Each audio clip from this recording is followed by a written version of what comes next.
Welcome to Behind the Paranormal with Paul and Ben Eno. Can there be ghosts underwater? If we donate an organ, can our cells carry a memory to the person who receives it? Who is Alien Bill?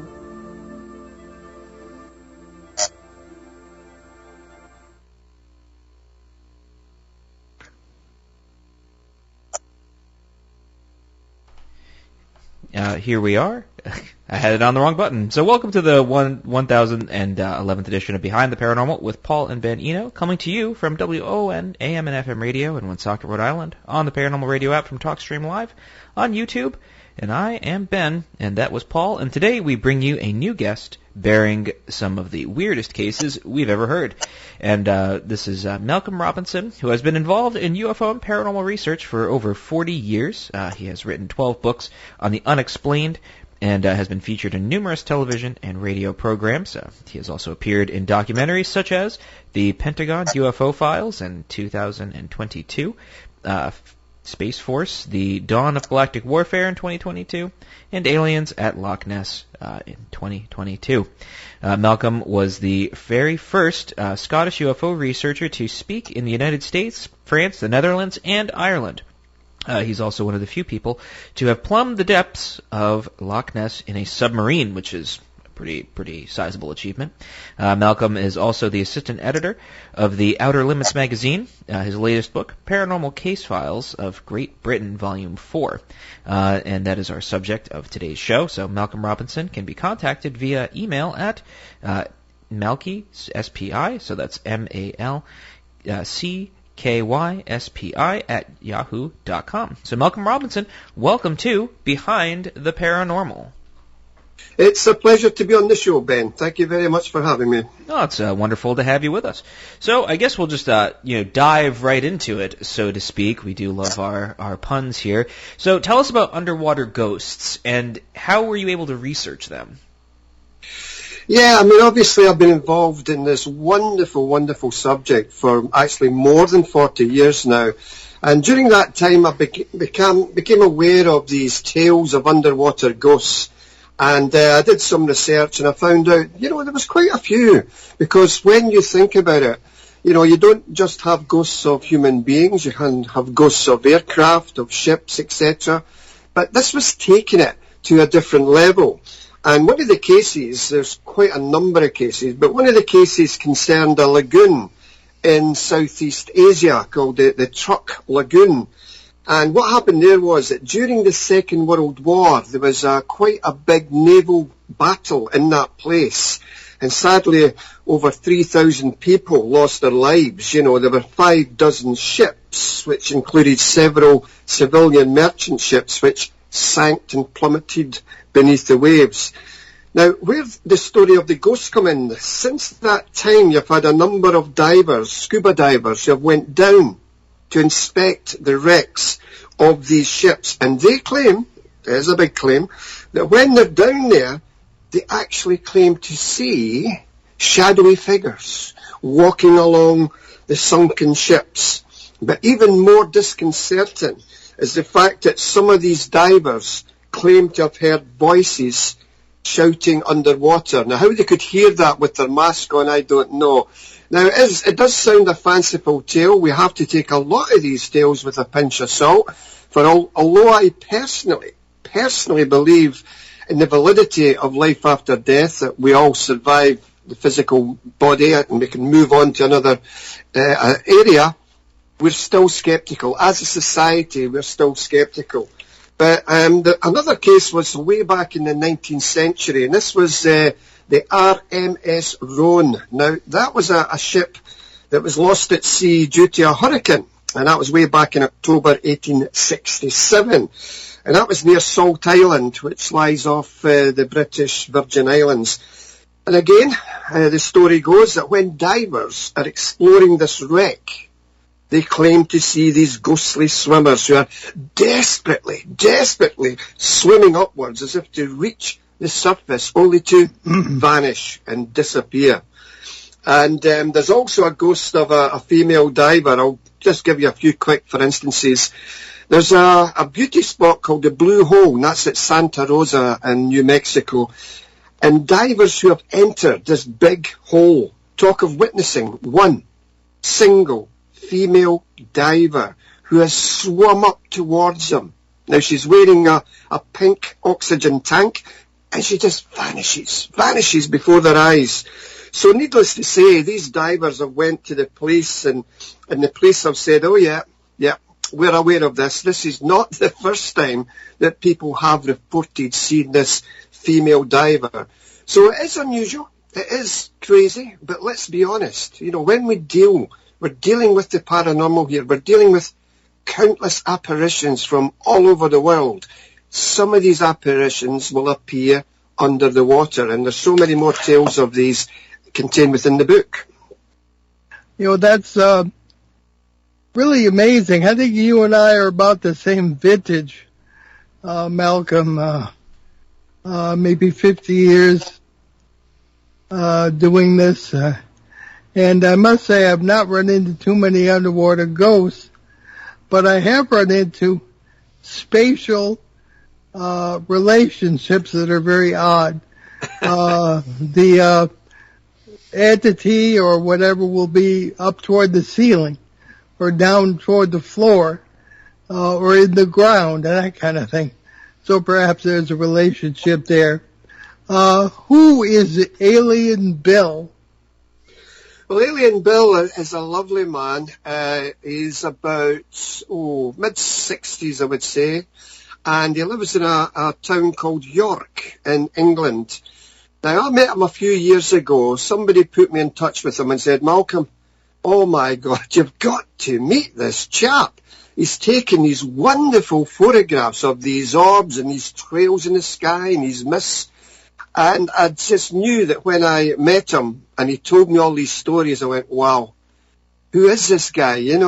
Because some people seem to be an attractant to paranormal phenomena. They just seem to... It's like an old radio, when you tune in between stations in the old radio, you went from one radio station, you've got your fingers on the dial and you're moving it and it eventually connects. And he's that type of guy because he's seen so much stuff in his life, and I'll give you a quick for instance. I was given a lecture at the Freedom Centre in a town called Hull in England, and Alien Bill was there. Now, he was sitting with his wife, Victoria, and funnily enough, I was actually on the stage talking about the Socky poltergeist, which hopefully I'll come to you in a moment. Scotland's biggest ever poltergeist case. So there I was, on the stage, so you picture the scene, all the audience is watching me, and they're all just watching me, and then suddenly, this arm, just an arm, you saw the hand, and up to the elbow, it had a jacket, like a dark blue jacket, and at the elbow, it was just fuzzy. It just melted away. It suddenly appeared in front of Alien Bill, his wife Vic, and Kathy Cogliano, who comes from Massachusetts. She came over to this conference, and it moved from right to left very, very slowly. And they said he could have just put his arm out and caught it, and he just couldn't believe it. And if that wasn't bad enough, when he was in the toilets later on that afternoon, he went into the gents' toilets. Nobody was there. Nobody was there at all. And then suddenly he heard, suddenly the side of his face went really, really cold and really icy cold. And then suddenly he heard a voice saying, "You all right, mate?" And he turned round and nobody was there. And he checked all the cubicles and nobody was hiding. And he later found out that, I know it sounds crazy, but those toilets are heavily haunted by someone who passed away in it. Very bizarre. Now, other things that's happened to Alien Bill as well is quite kind of strange, because he had been at a public house in York, and he was on his bicycle, and he was cycling back to his home. It was torrential rain. The rain was pounding down. Now, he had a UFO encounter. He's had a lot of these that particular night. It's too long-winded to go into just now. Got to read the book, folks. Anyway, these are all in the book.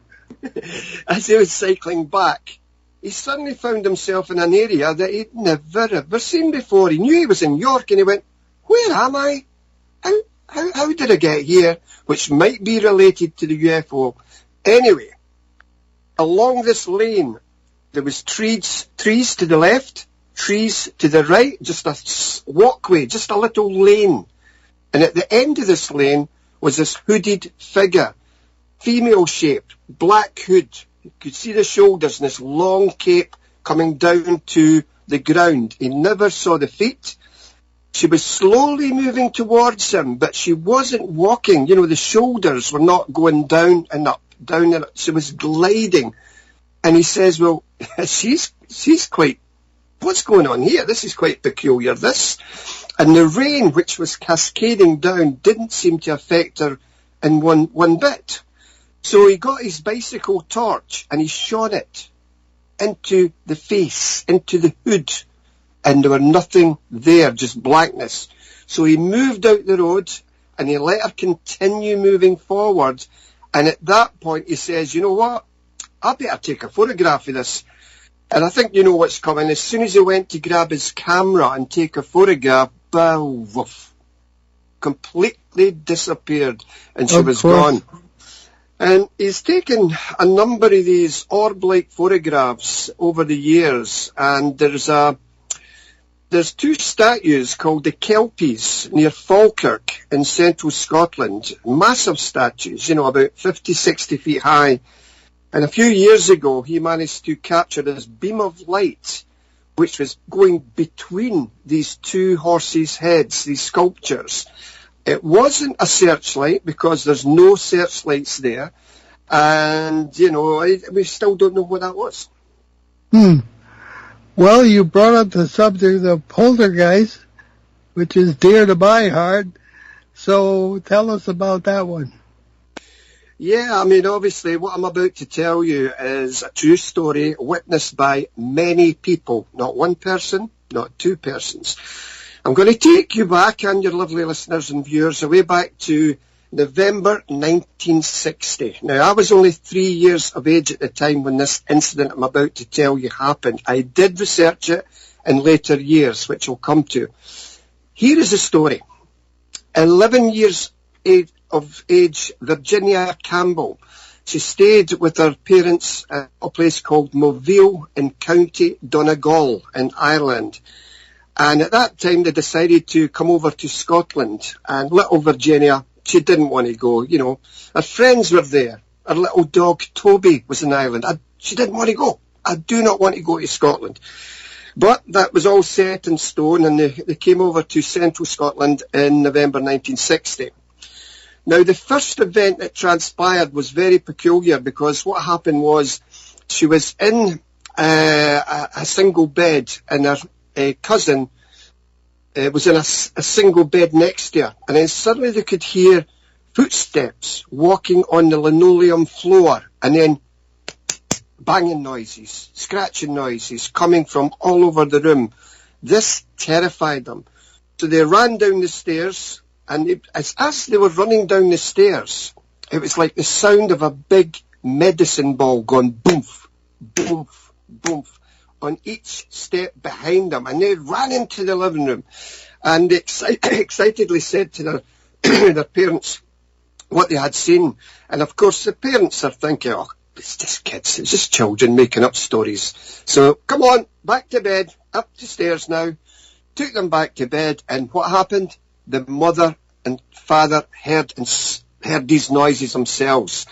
Also, other things that was happening was that there was a sideboard in the living room that moved out from the wall several inches across the floor and went back again. One time when she was using the Hoover to vacuum the floor carpet, the handle came off and hit her on the nose. There was also a clock came off a sideboard and smashed into her head. Things were starting to get very bad, more seriously, so they decided to move her out of the house to another house in a town about 4 miles away, a wee town called Dollar, and that's in Clackmannanshire. Sadly, the same things happened again. It was just incredible. And then at that point, she went to school, and you would think it's bad enough these events happening in the family home, but they followed her. They followed her to school. So what I'm about to tell you now are the events that was witnessed by over 40 school kids and a teacher. So picture the scene. 1960, lots of kids, about 40, 50 kids in this classroom. The teacher had given them an essay to do. So all the children, their heads are bent over their jotters, they're all writing away, except for one little girl, and that was Virginia Campbell. She had both her forearms pushing down on the desk lid, and the teacher shouted up the classroom, "Virginia, what are you doing? Stop that at once, stop it." So as soon as Virginia lifted her arms up, the desk lid was flapping up and down of its own accord. At that point, a desk, an empty desk, it was sitting next to her, rose up several inches in the floor, up from the floor, and clattered back down again. On another occasion, Virginia went to the teacher's desk. Now, back in 1960, the teacher's desks in Scotland were very big, broad desks, very heavy desks, heavy pinewood desks. And there was a cane, a teacher's cane that was lying flat on the table. Back in 1960, the teachers used that to point to the blackboard, It was lying flat, and then suddenly it started to vibrate. It was vibrating, then it stood up vertically and started banging down on the desk. At that point, the teacher's desk rose up several centimetres from the floor, and whilst the teacher's stomach was in the long part of the desk, it wasn't anymore. It swung round 90 degrees, and her stomach was now in the narrow part of the desk. Well, you can imagine, Paul, the kids were screaming their heads off, And just at that, there was a vase which contained some flowers on an empty table, screamed off the table and smashed into smithereens on the wall. So the teacher rushed to the classroom door to let the children out because they were terrified. And the teacher, she says, "Malcolm," I interviewed her over the phone, she says, "Malcolm, I had the door, and I could not open the door. It was like a heavy man was on the other side of this door." And I said to the children, "Oh, it must be very windy today. The door appears to be jammed." And then suddenly the door released and all the children ran out like a Tom and Jerry cartoon out the door. It was about 6, 7 deep, the kids running out. It was really unbelievable, And so many more things happened there. Her father was walking into the toilet, and a shaving brush came out, floated in midair, and fell at his feet. Things got so bad that they had to call in the local minister. Local priests were involved. They exorcised the whole house, and bangings and thumpings and rappings came from all over the house. Then the local doctor became involved, and he said he could not believe what he was looking at, because back in 1960, you had these linen chests. They contained extra pillows, bed sheets, etc., and hit was against the wall, and it screeched out about 14 inches from the wall across the linoleum, and then the lid of this linen chest started to flap up and down. Nobody was near it. It was flapping up and down. And at that point, Virginia's bed covers started to ripple, as if you had thrown a stone into a quiet mill pond. You know how you get those concentric ripples? They were all rippling over like that. And she also claimed that she was getting poked on the body, she was getting scratched, and also when Virginia's head was on the pillow swung round 90 degrees under her head. Next to Virginia was an empty pillow, and suddenly the doctor saw this, it was like a ghostly head, the shape of a head that pressed down into this pillow. It's been a well documented case, this, and I've only scratched the surface, Paul. That's why I decided, when I got older, I'd heard about this tale growing up in Scotland, and I just knew I had to do some research. I knew I had to track down the teacher, track down the former classmates, which I did. So I interviewed the teacher who told me what she saw. I interviewed several of the classmates, and I went, Malcolm, oh, Malcolm, did we? Yes, we saw that. And so it annoys me sometimes when skeptics say, it's a load of rubbish. There are no such things as poltergeists. How I wish those skeptics had been in that classroom to see that themselves. Oh, yes. Just before I finish that story, obviously I'm sure you're going to ask me, well, what do I think was behind that? Well, first of all, Paul, I'll tell you what I don't think was behind it. And this may be at odds with other paranormal researchers, but I don't care. Other researchers say it's pure psychic energy coming from a pubescent child, going through puberty, a male, a young boy, a young girl, and all this sexual energy is projecting, it's externalizing itself to move furniture, etc., etc. Now, I don't believe that, and the reason I don't believe that is if that was the cause, if this, this sexual energy kids going through puberty, then surely you would have more poltergeist cases with the state of the youth today. There's so many troubled teenagers. Yes. You would have lots of poltergeists, so I don't think it's that.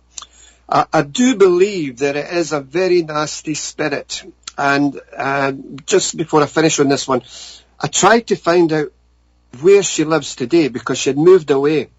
Right, okay, we need to find Virginia. It's now, this was last year, 2022.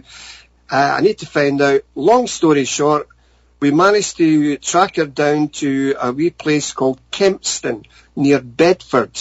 And Bedford is in Bedfordshire in England. But we don't know where exactly she is in Kempston. That's what we're still trying to do, And it's an amazing case, and poltergeists are the more nastier side of the paranormal. There was a case in South Shields in England. Some of my good friends, Darren Ritson and Michael Halliwell, investigated this.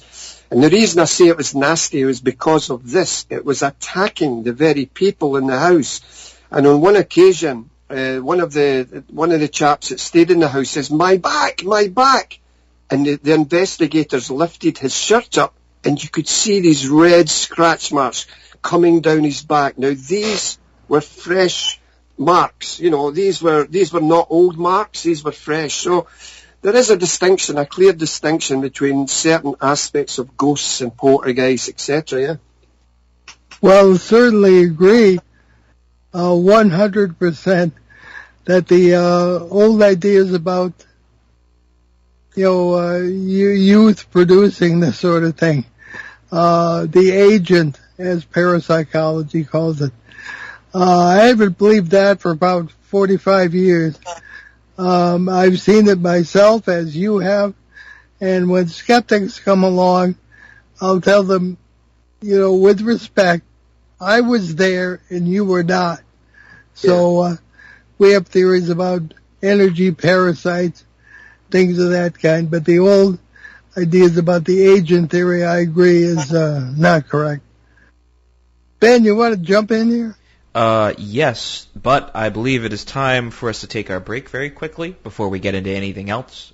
So you are listening to Behind the Paranormal with Paul and Ben Eno, coming to you live from WOON AM and FM radio here in Woonsocket's beautiful Blackstone River Valley, and we will catch you on the other side of the break. Hi, this is Noel Pinsence. Myself and Reverend Ryan Simus will present a fabulous show by Father Pat from La Salette Shrine. It will take place on Sunday, September 10th, and that is Grandparents' Day at 3:30. The doors will open at 3 p.m. at St. Joseph Church, Mendon Road in Woonsocket. Father Pat will present inspiring music. This event is sponsored by the Pepin family. Pre-sale tickets on sale now, $10 at Pepin Lumber's on Cumberland Hill Road. The day of the concert, $12. Cash only, no checks or credit cards. The address for Pepin Lumber, 830 Cumberland Hill Road. And we're going to Help, New Beginning Soup Kitchen, and the St. Joseph Cupboard. Hope to see you there. Local and live at 99.5 FM. You're listening to Behind the Paranormal with Paul and Ben Eno with our wonderful guest, Malcolm Robinson. Excuse me. It is almost allergy season here for the fall allergies, so pardon me. And we're talking about all sorts of high strangeness, poltergeists, underwater ghosts, etc. And I wanted to kick off this portion of our show, Malcolm, by taking a quick step backwards to the question we started the show off with, which is, what about underwater ghosts? My question mostly has to deal with, the relationship of water to the paranormal, right? You can look at it from a couple different points of view. You can look at it as something that is, electromagnetic, if you want to get into, some pseudoscience there, water conducts electricity, therefore, it could possibly lead to this phenomena happening. You could look at it from a folklore standpoint, if you wish, the idea of, witches not being able to go over water, or, there's some sort of relationship there between, the ghost itself, whether it's the river Styx or the Reed Sea or what have you. In your opinion, what is the relationship of ghosts and water? Yeah, it's a very good question. Obviously, as we heard a moment ago, we have a number of cases of ghosts being sighted under the water. I think it's only my interpretation, it's only my explanation. I think it's some form of kind of psychic energy. It's like when people pass over, be it in a house or a car or whatever, they're leaving this psychic energy imprint on the very, very fabric, either of a building or a car or a boat, whatever. And because these people maybe have been died in the cabins of these ships as they sunk, as they crashed beneath the waves, the terrifying, their last moments would be basically impregnated in the very fabric of these ships, etc. So what people are seeing, it's like a residue, like a psychic imprint, for want of a better word. That's only speculation on my part. There may be an alternative explanation. I'm sure a number of your good listeners there may well have their own ideas. But for me personally, at this point in my investigations, I think maybe it's some form of energy has been left, because we know about the stone tape theory.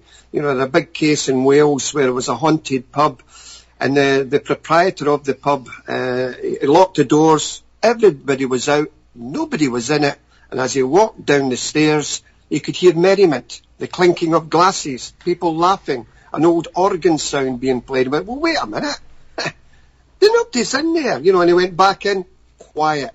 So what people did on that occasion, these psychic researchers put microphones into the very fabric of the stone walls, and they pressed play and record, and they left the premises.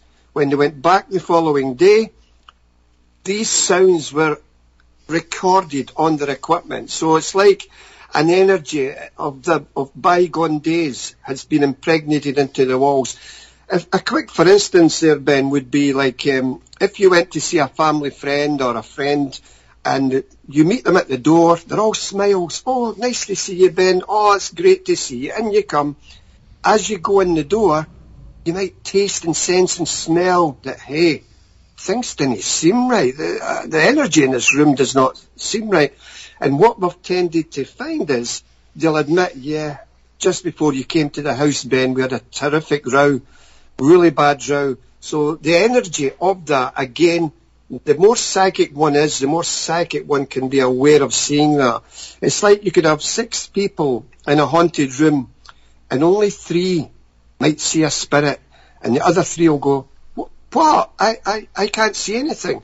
And again, it's like that old radio. It's the more psychically aware, the more psychically attuned you are, that's what I feel is people are more likely to see spirit. It's almost, I don't know why, but for some reason I'm thinking of the ship of Theseus. And I think of it because I here in the United States, we don't have the luxury of having buildings that are over, 200-ish years old. In New England, we have older buildings, but it's like, you don't have like aqueducts floating around or anything like that. Don't have Hadrian's Wall or anything like that. So it's a different story on this side of the pond, where it's like, well, there was a cabin built in like, 1780, and then it, gets demolished, etc., and then they put up, a 5-story housing complex above it. Does it make it the same spot? And does it make it, just because it's, all the parts are missing, is it still that same place? There's this idea, I think, here in the modern world that we've really lost of sacred space, right? We've lost that sort of need for a space that's separated from the world around it.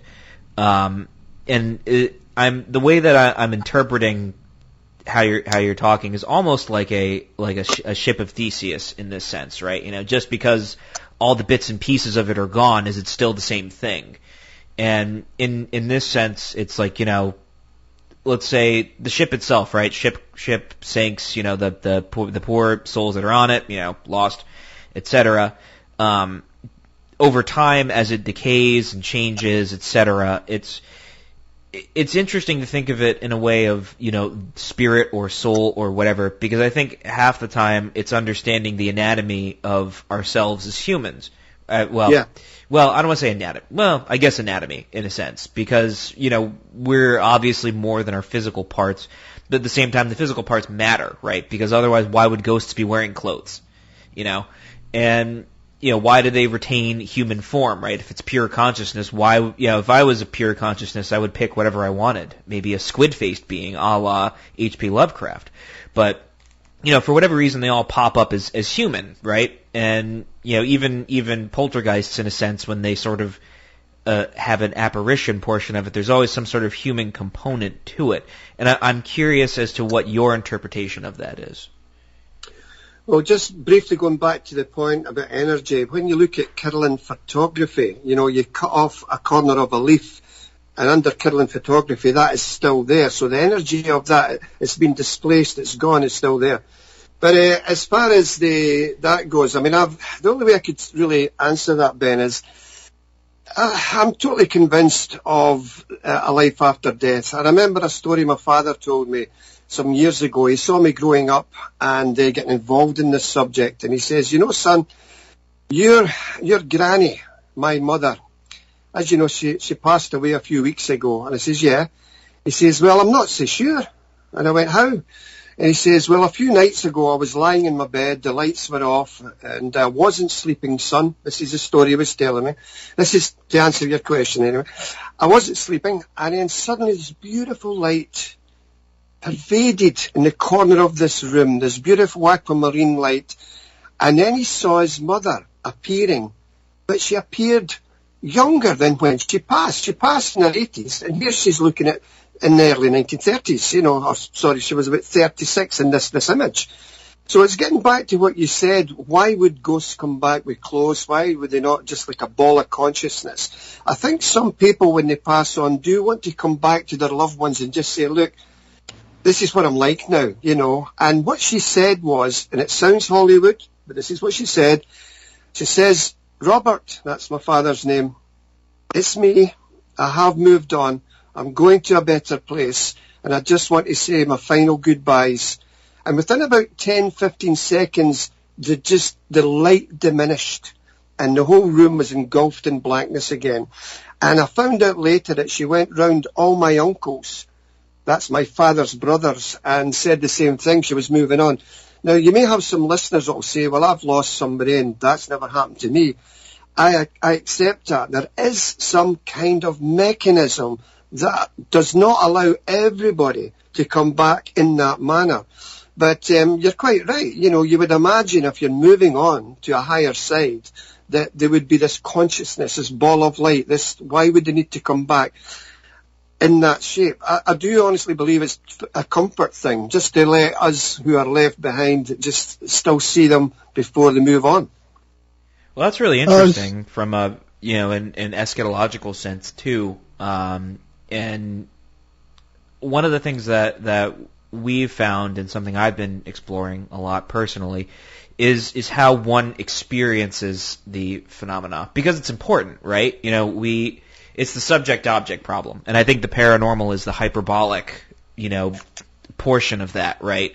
Where we are a subject and we're experiencing an objective reality, but what informs the subject?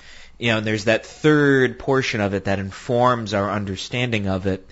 And I think a lot of it has to do with cultural background, what we grew up with, how we understand it. And, we've had, people write in and explain, we're garden variety ghost hunters, etc. But we started, reading your theories and we approached it differently and the phenomena changed. Now, initially, right, it's kind of like a home run for us, like, wow, cool, we're right. But I as much as I'd like to say I'm right, I think a portion of it is how we experience it. And unfortunately, it's all kind of down to the subject experiencing the objective reality. Now, how do you feel about that? It's the objective reality. What quantifies the objective reality? And I'll give you another for instance, because I always like to answer these questions by stories that would go towards that. When I worked in a factory in Scotland years ago, there was this old man came to me and he says, "Malcolm, you're crazy. There's no such things as ghosts and poltergeists." He says, "But I'll tell you what. When I pass away, and God forbid, it's many, many, many years down the line, if there is such a thing as a life after death, I'll let you know." I says, "Aye, thanks, Bobby." And many years went by. It was a conversation that was well forgotten. It was not in the back of my mind at all. One morning I got up to do what we call a day shift. I started at 6 in the morning, but I got up about 5 o'clock. And I went down into the kitchen. My wife was sleeping upstairs. The house was quiet. I put the kettle on. And then suddenly I just had this feeling, this intense feeling that somebody was behind me. So I slowly turned round and I saw nothing at all. So I think you know where I'm going with this story. So when I went to my work that day, all my workmates were all sad. I went, "What's the matter, guys? Cheer up." Oh, did you not hear? Hear what? Wee Bobby Smith died last night. Now, this is getting back to your point, Ben, about the energy, what quantifies it, etc. I never saw him. You're talking about 6-7 years after that conversation. I was not expecting this, but I felt something. Now, of course, skeptics might say, well, it might not even been Bobby Smith, the chap. It might have been something else. But it's another example of sometimes you can sense things rather than see things. And as you know, ghosts are not all transparent. You get solid appearing ghosts, anniversary ghosts, etc. But clearly, there is something, we have to look very seriously at this whole subject because it does take a lot of bad stick. You've got these people going out with devices, it does this and it does that. I think, personally, I wouldn't bother with a lot of these devices. For me, personally, if you take along a very, very good psychic, somebody who is tuned into that spirit world, then, that you would give your life for them. And we've found out, many times in Scotland with working with psychic mediums, the information that's been provided by these people given to the householders went, yeah, that's right. And I give a lot of these stories in the book because it's important that people learn about these cases. And the reason I write books, Ben, is purely because these stories need to get out. There's no good for me collecting all these stories and then just filing them away in a cabinet to be forgotten. These stories must go out, and I just hope that the readers of this latest book, can enjoy them, yeah. Well, it's how we order reality around us, right? There's sort of 4 ways we order reality, which is, language, art, music, and ritual. And through telling stories, we understand things better, and it's how we learn stuff. Even with raw scientific data, it's still interpreted into a story of sorts. That's why history is history, right? Yeah. So I'm, Yeah. and with that being said, we're coming down sort of to the last, few minutes of the show. Well, 15 minutes of the show, really. So tell us a little bit about, your work, what you're working on, where people can find your books, etc. Yeah, I mean, I'm currently working on my 13th book, and it's about Bonnybridge. Bonnybridge is a town in central Scotland. It's seen a wave of UFO reports since 1992, and I'm co-authoring this with another gentleman, another Scottish researcher by the name of Ron Halliday. And so, yeah, there's a lot of crazy stuff with that, People, TV crews were coming from all over the world, America, Japan, Canada, Romania, just to film this. So we're working on that book. Next year we'll be doing an investigation into Loch Ness. There is one currently ongoing at the moment as we speak. But next year we are taking a ship with the best sophisticated sonar and some underwater submersibles in a hunt for Nessie. So we're doing that as well. And in a couple of months, next month I should say, 2 months' time, I'm giving a lecture on a cruise ship leaving from Florida, Port Canaveral, and I'll be talking about ghosts, poltergeists, UFOs, and a whole range of things. So it's busy times. It's just great for me, Ben, to speak to lovely people like you and Paul and your listeners and just talk about these wonderful subjects. I was saying before we went on the air that I turned on the television last night, and there was Malcolm on the History Channel talking about Bonnybridge. So there you have it. Yeah, the book is Paranormal Case Files of Great Britain, Volume 4. Now, Malcolm, before we let you go, the issue of missing time is generally associated with the UFO phenomenon and abduction, but you pointed out in several cases in the book that are not overtly UFO cases. Can you talk about some of that?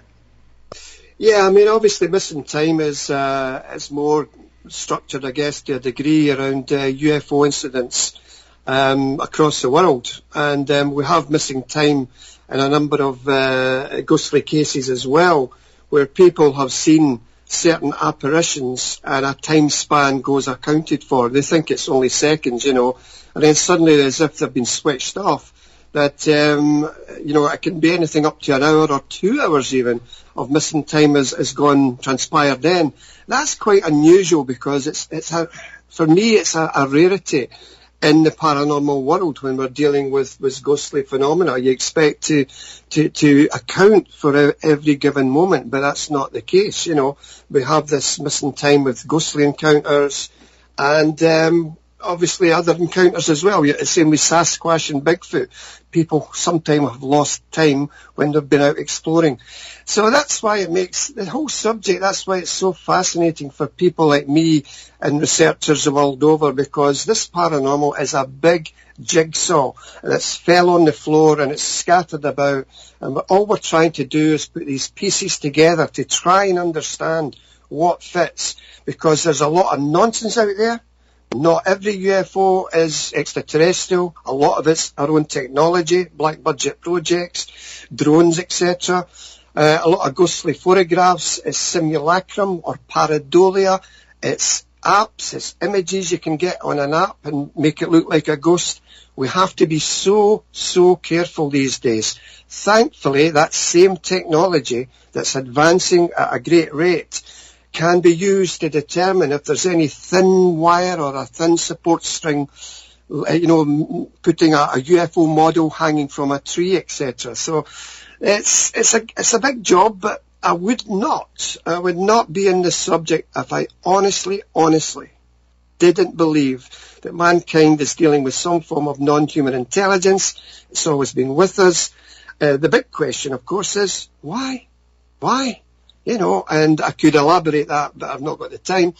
And I do also believe that, as I said earlier, that each and every one of us will see our mothers and fathers again as we pass on. And I've got a wonderful story. If I've got 2 minutes to tell another story, I don't know how time is. No, go ahead. Okay, when I stayed in a little place called Hastings in East Sussex in England, a woman came to one of my lectures and she says, Malcolm, one of the leading surgeons at the local hospital is off with, he's just off, but, he can't take it anymore. I went, what do you mean? He says, is it stress? No, it's worse than that. So what she said was this. As this surgeon was walking along the corridor of this hospital, he saw an elderly gentleman standing in the corridor, and the elderly gentleman looked very, very confused. So the surgeon went, are you okay? You all right? And the old man went, I don't know. I don't know. And then suddenly the surgeon's pager went off on his waist. He says, excuse me a moment, sir, hold on. So the surgeon's attention was then drawn to his pager, and he looked at his pager, and it said, quickly, you are needed in the resus room. So he went to say goodbye to the gentleman, but he wasn't there. He thought maybe it went through some swing doors which were close by. So the surgeon walked towards the resus room, and I think you know what's coming, but there is a twist. As the surgeon walked into the resus room, the doctors had those big circular paddles on a man's chest, his bare chest, and trying to pump him back to life.